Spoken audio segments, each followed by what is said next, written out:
We just heard from Sam Bankman-Fried, who is welcoming regulation, starting, hopefully, he says, out of the U.S. this year. Is that your feeling, or do you worry that regulators could ultimately regulate it out of existence? China, for instance, banning Bitcoin mining.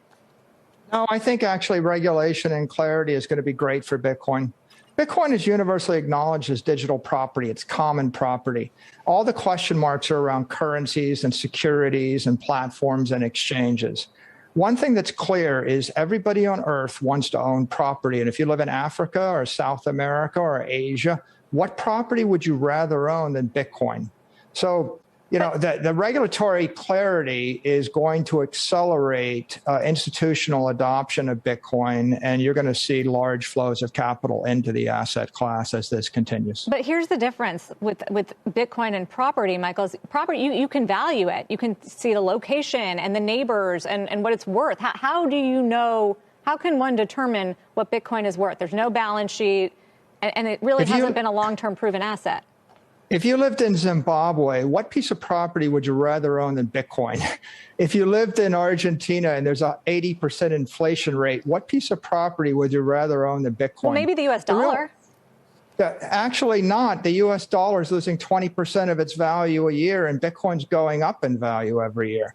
So the real important thing to note about Bitcoin is that Bitcoin is a global monetary asset, which means everybody on Earth is going to have a need for that property. And it's a scarce, desirable asset.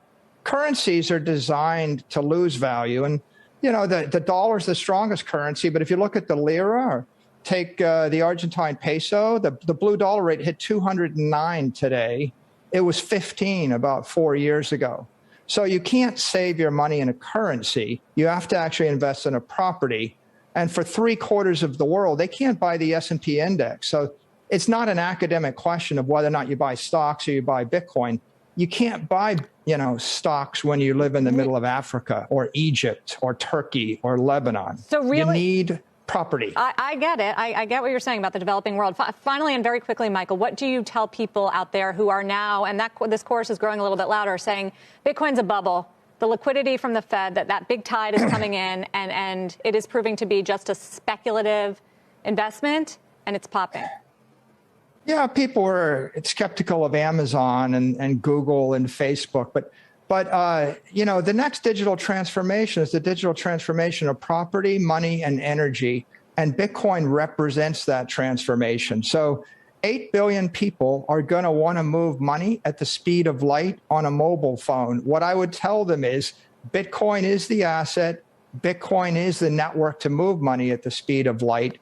There is no other open, permissionless protocol to do it. So technology is on our side. This is the future of the internet.